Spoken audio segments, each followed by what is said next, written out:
Hi, I'm Karen Golden-Orante with Living Histories here at Cohasset Historical Society.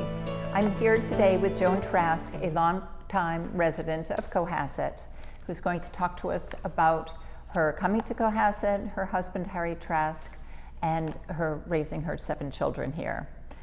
Hi Joan, how are you? Good morning, I'm fine. Could I ask, what prompted you to come to Cohasset, you and Harry?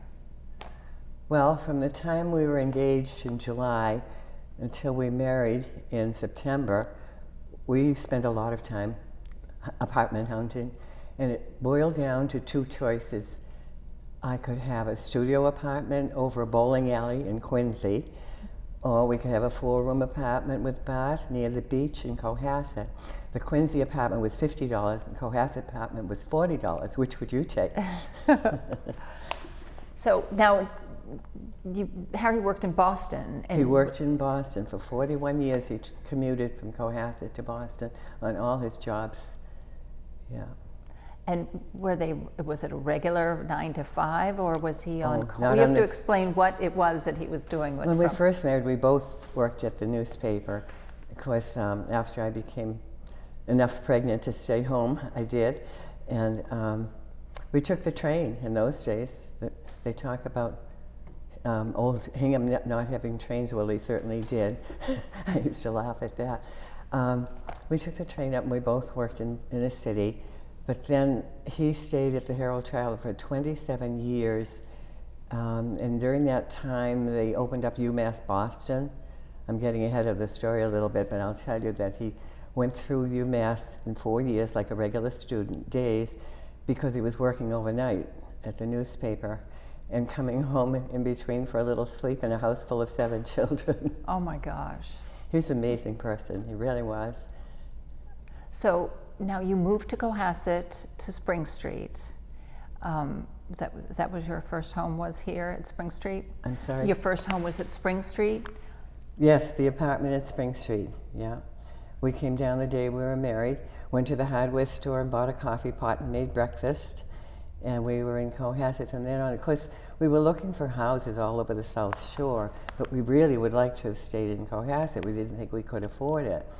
And as time went on, we were in the apartment for about 2.5 years, and I had 2 babies during that time.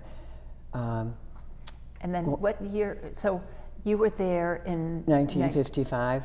Okay. Is when I first came. And then 1956. Mark was born in 56 and Matthew in 57.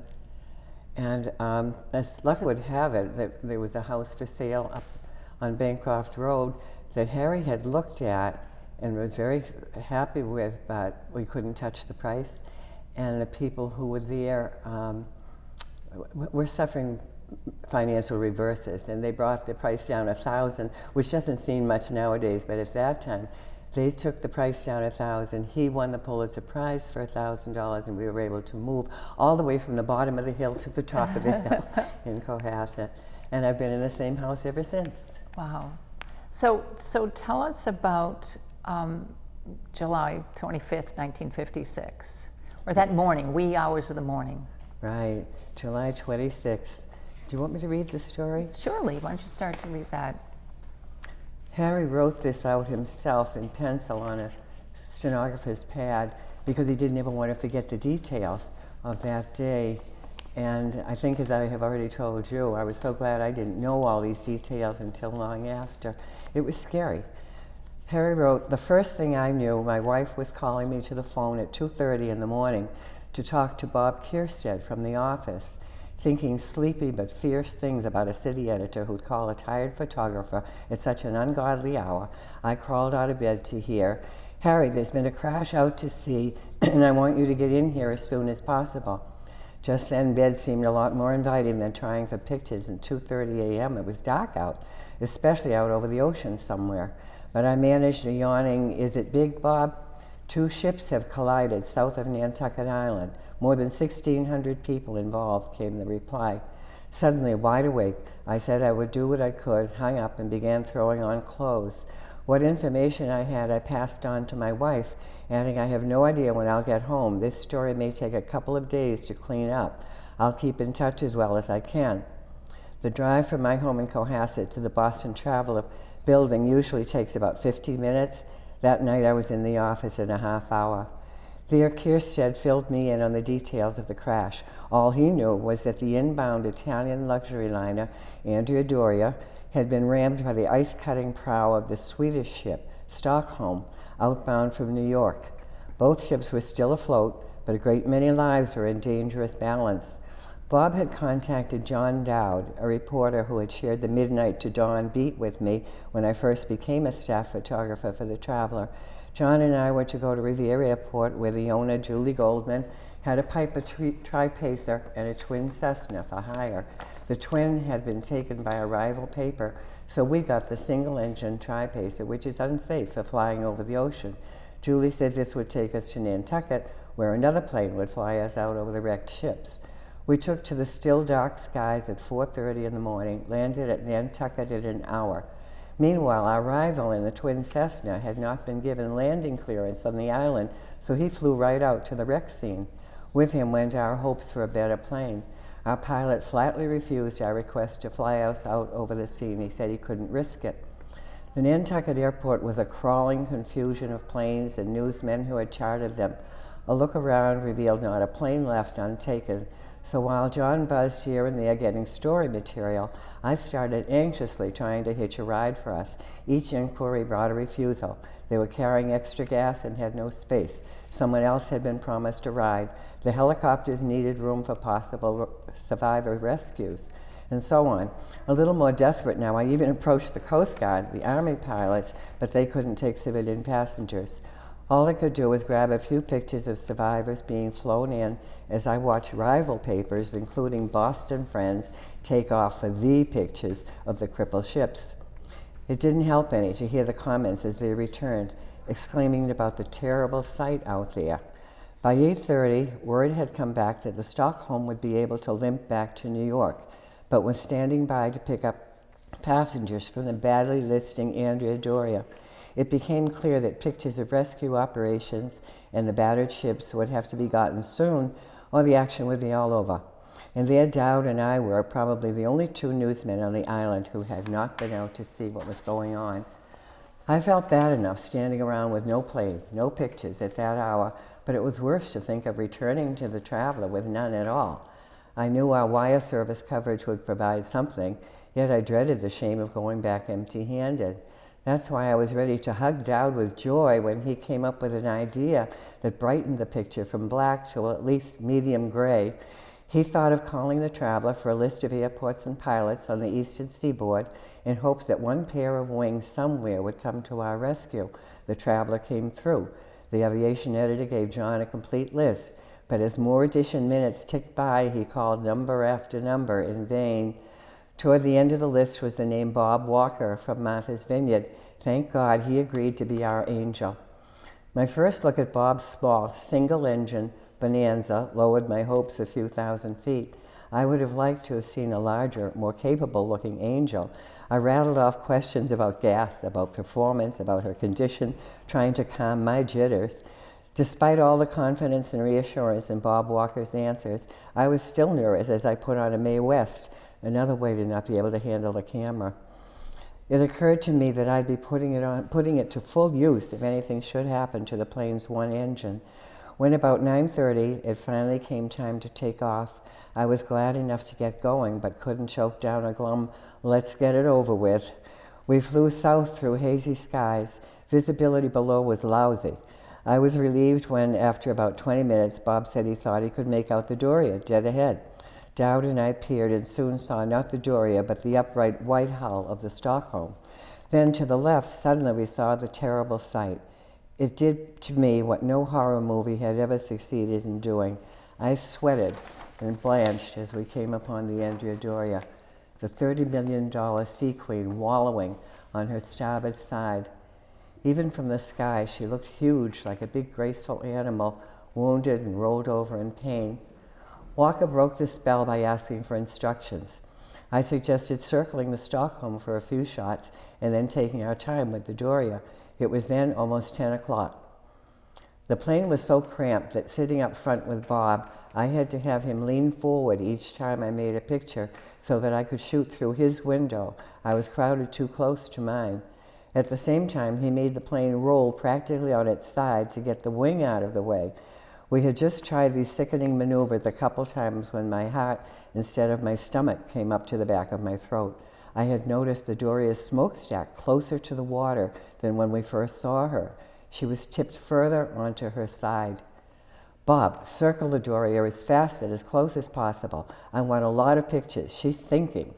I was feverish and cold, soaked with sweat, aching knots in my stomach pulled tighter as I recorded the death drama just 75 feet below. It hurt to see the big ship giving up the struggle, letting the ocean win. Each time we dove and passed, there was less and less of her. Finally, I focused on a ring of violent bubbles, and then there was no more need for pictures. It was 10:09 a.m. Altogether, we had circled the ship 9 times in 9 minutes. I had made 9 pictures. Somewhere in the dizzy seconds between reloading my camera and trying to keep my balance, I had noticed that no other still photographer was in the sky over the Andrea Doria just then. That meant that if my pictures were any good, I might have earned for the Traveler one of those magic things, an exclusive. I began to feel excited and was anxious to get back to develop my film. Sorry, the pages are stuck together after all these years. Bob Walker sped us directly to Logan International Airport, a 20-minute taxi ride from the Traveler. On the return trip, Bob confessed that even he, an ex-GI jet jockey, had felt nauseated, overwhelmed more by what he had seen than by the plane's gyrations. I guess John Dowd's lead story in that day's Boston Traveler expressed the personal sadness we all felt. He wrote that what he remembered most vividly of the Doria was a brilliant mosaic seahorse in one of her swimming pools that looked as if it was diving to the bottom. Back at the office, I was happy to learn that most of the ship's passengers had been rescued and all were out of danger, and I was no less happy to learn that the pictures I had made were good. All the discomforts of the day faded when the Traveler replay hit the streets with the exclusive photos of the death of a sea queen. Funny thing, the newspaper business, in such breakneck competition, it isn't always being first that counts. Sometimes it pays to be the very last. That's a great story. So the photographs that we'll show were Pulitzer Prize winners for Harry. And what did he get for the Pulitzer Prize winning photographs? The Pulitzer Prize money in those years was $1,000, and it had just come up to that because another friend at the Herald Traveler had gotten the Pulitzer a few years before, and he got $500. I understand now it's more than $1,000. I don't know just what. And so that allotted, having that extra $1,000. That made it possible for us to buy the house on Bancroft Road. Oh, good. Yeah. And so you moved up the hill with 2 children at that time? And I was pregnant, yes, and a dog. Part of our move up the hill was in a neighbor's truck. Carl Festito lived next door to us, and in his landscaping business, he had an old truck which he let us use. So we made a couple trips ourselves, and then I just have to tell you this because it's a funny moving story. The big pieces, the refrigerator, the double bureau, Harry's desk, the things that we didn't try to move ourselves with me pregnant and everything, we called Daly and Wansa and asked them to move us. Daly and Wansa was taking a whole house full of furnishings from Cohasset to Florida, and they tacked our things on the back and drove us from the bottom of the hill to the top of the hill for $75. Oh. Wow. Well, you know, the experience of the Andrea Doria is certainly in the history books today, and certainly a part of your family, because one of your grandchildren is named Andrea. That's right. Mark was the baby, 6 weeks old when this all happened, and I think it probably made the biggest impression on him of any. Well, the others weren't there at the time, but they were all aware of the Pulitzer Prize, and that we had, I don't know, well, we had a couple when we moved up on the hill. But as I say, it made the biggest impression. So when his first daughter was born, he named her Andrea Doria, even though Andrea Doria, the sea captain, was male. Right. It's one of those names that can go either way, like Carmen and some of the others. Yeah, his name was Kalami, and he was on the sea, as I had read about him, for 40 years. So he certainly, and this was his last journey. That was really... The captain, yes. Yeah, that was really an unfortunate... It broke him up completely. Yeah, that was an unfortunate experience for your last Of course, sail. the whole trial and everything was so slanted because of the insurance companies that he was made to feel positively in error, whereas it was the fog. It was pea soup. And even though the radar showed up on both on the Stockholm as well. And they had a skilled radar reader on the Andrea Doria, and they had an unskilled radar reader on the Stockholm. I have read many other books since, which you would think would certainly have a big effect there too. But the fact that they saw no fog coming up from New York Harbor and going into New York, the Andrea Doria was in fog, so she was blowing her foghorns, and the Stockholm was not, because they weren't even aware that they were going into fog. And then by the time they had sight of each other, it was too late. Yeah. No matter which way they turned, they would have hit one way or another, and it just happened to be the ice prow. The Stockholm had an ice prow on it. Did so much damage. Sweden. It was supposed to have been a sink-proof ship. They had many bulkheads, and they were supposed to not be able to have enough damage to sink the ship. But because the ice bow cut through so many decks, that the engineering just didn't work. Yeah. So that was a topic of conversation in your household. That was a topic of conversation in your household for quite a few years. It still comes up from time to time. Yes. Yeah. So now, after you had 7 children, and when you went back to school after your 7th child, you went back to study to get a degree, or you? I did. I told you that Harry took his college right while he was working for the newspaper, and then when he went for a master's down to Bridgewater, I used to go along with him, and I would sit and read while he was in class. And it occurred to me that I might as well be taking a course while I'm in class. Our children here in the good Cohasset school system were learning computers from the 7th grade up, and they were bringing home things called lists to me, which way back in the early days of computers, when they had only the basic language, was the way you fed the computer to make it come out a program. And they would show me this list and be so proud of themselves. Look what I did in computer class, and it meant nothing. So I figured I want to study computers, and I did. I took a computer class down there, and then at that time, the elementary schools in Cohasset were taking anybody's mother who had any college degree at all as a substitute teacher. And I had a lot of experience in the Osgood and the Deer Hill schools. It was fun. I taught everything, including art and gym and music and all-day classes in the 2nd grade and things like that. But then we had a superintendent come into town who insisted that you have to have certification in order even to be a sub. So I went down to Bridgewater, signed up I had to take a master's program to get certified because I already had a bachelor's. And they were not offering at that time a program which sometimes is offered an all-day Saturday thing just to get teachers certified. I don't know if it was Harvard or which of the schools was doing that, but it wasn't available. So I absolutely had to sign up for a master's. I looked over the choices and decided math was for me because I had always loved math, and it was the only thing I had not studied since high school. And of course they threw me into calculus, for which I had no pre-calc, none of the extra help that kids get nowadays during the summer before they start college and all that. It was like learning to swim in Niagara Falls. But because I loved the math, I used to do a lot of work at home at night and was able to handle it. And yes, after I was certified, then I was hired by the math lab here in Cohasset and went from there over to Blue Hills Regional for 3 years, but it was during the riffing years, and I was the last on, first off.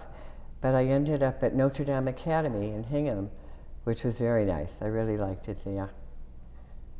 That was really great to invent, really, what you had in you to take to a career that lasted all those years. It was wonderful. Well, especially teaching the girls in Hingham, I felt, I guess the way Catherine Switzer did, that they had an unequal ability in math, but I think mostly it was from fear. And so my whole idea in the years that I taught at Notre Dame was to make the girls not afraid of math. And there was a low group, the same as there would be in any school, and there was an honors group and in between. And I had the low group of freshmen, sophomores, and juniors, and then they went on to the department head when she got them as seniors. And she told the principal one time that these girls are amazing. They'll take anything I throw at them. They were not afraid of math. And I felt good about that. So, but you got your master's degree in 1978, at which point your children were already off to school and you were starting your career at that point, a new career in 1978. But one of the other experiences that the family lived with Harry was in 1967 here in Hopkinton at the Boston Marathon. The article here says, April 19th, "Who says chivalry is dead?" And a girl listed only as Kay Switzer of Syracuse found herself about to be thrown out of normally all-male Boston Marathon today when a husky companion, Thomas Miller of Syracuse, threw a block, tossed the race official out of running instead. Sequence shows Jock Semple, official, moving in to interrupt Miss Switzer, then being bounced himself by Miller, and photos by Harry Trask. So this was another. That was his other picture that went around the world. Right. So this, now at this point, when he was at the Herald, at the Traveler, doing this as well. So if you could just give us a little bit of the story from photographing Catherine Switzer in the Boston Marathon, that would be great. This is from her book. Yes, the Marathon Woman. The most famous of the many photos of Jock Semple attacking me are those in the three-part series by Harry Trask of the now defunct Boston Traveler. Harry had a great eye for news and moved unflinchingly fast to capture it. The Boston series was included in Time Life's 100 Photos That Changed the World. His photos of the actual sinking of the Andrea Doria in 1956 won him a Pulitzer Prize. The Boston Traveler's photo archives were acquired by Associated Press, and Harry moved on to teach journalism, then retired to run a bait and tackle shop in Cohasset, Massachusetts. He passed away in 2002. This year is wrong. Many years ago, he gave me the following interview. April 19, 1967 was the date of the interview. When I came into the Traveler, this is Harry speaking, when I came into the Traveler photo office that morning, all of the good cameras were gone. We had to check out and return cameras in those days, and the guys covering the baseball game at Fenway Park got all the long lenses and motor drives. I just had a regular crank camera, 35 mil. I was annoyed by that, and also because it was a bitter, sleeting, rainy kind of day, and I had to sit on the back of the Boston Marathon's open photo truck for 2.5 hours. Not a great assignment. After the start of the marathon, the photo truck moved from the back of the runners through to the front, with the press and the officials' bus behind us. Midway through the field, in Ashland, we came upon number 261, who was clearly a girl, and we began shooting. It was the first time a girl wore numbers as far back as any of us could remember. Anyway, the next thing I saw was the bus had stopped, and Will Cloney, the race director, got out to stop the girl, but she ran on right by him. Then Jock Semple came running off the bus after her. Since I didn't have a long lens, I jumped off the back of the truck to get in closer. I knew the photo truck could have gone on and left me, but I knew Jock. Wherever Jock was, there was going to be action. It was worth the risk. I cranked off 3 shots as fast as I could. You never know for sure until the prints are developed, but when I saw the sequence, I was pleased. In fact, I don't think they could have been better, even with the fancy equipment. I was unaware of that. That's interesting. Yeah. So she actually went on. She commented how Harry was one of the She people. finished the race that day, and of course it was news all over the world that a woman had run For the first time Boston with a number. Marathon. Right. And Avon Company picked her up. They sponsored her because their mission is pretty much the same as her mission. She wanted to interest women all over the world in athletics. And she did. She traveled to other continents. She went to third world countries. She was mostly keen on running, of course, but she encouraged any kind of athletic endeavors for these women who, as we all know, even more now than we used to know, how restricted their lives were. And finally, in 1972, Boston Marathon finally allowed women to run. So from 67 to 72, I'm sure there was a lot of commotion going on to the ultimate choice to include women. So, in between there, of course, she finished college, so maybe there was some years. And then she ran some marathons in New York City and prepared herself even better. yeah. The last time I talked with Catherine Switzer, she was 53 years old, and she told me she's still running 3 miles a day. Wow. She's quite a person. So now, can I ask how many grandchildren now that you have? When I see when I see your photographs of your 7 children with there's 7 spouses and grandchildren, and how many grandchildren do you have now? A very un-American number. We have 23. Oh, and do you have great-grandchildren? I have 10 great-grandchildren. 10 great-grandchildren. The family just grows and grows. It does. It's a wonderful family. I've loved watching, through photographs, which your children even are big with cameras too. They're very techy. Yes, very, very. Thank you for the compliment. So it's wonderful to see. And it's been wonderful to hear your story and to hear Harry's story, and lots of photographs to share, which, I think people will look at and say, oh, I remember that photograph, and now they're going to know Harry Trask took that photograph. Maybe it will clarify with some people who still today will say to me, oh, wasn't my husband the one that took the pictures of the Titanic? He was not alive then. And they also think that he won the Nobel Prize. No, it was the Pulitzer Prize, which is a newspaper award. Now we've got that clarified for sure. But Joan, I really appreciate your taking the time and coming down today to speak. You're quite welcome. It was wonderful. You made it enjoyable. And it was enjoyable to hear your story. Thank you. So this is Living History at the Cohasset Historical Society. Thank you.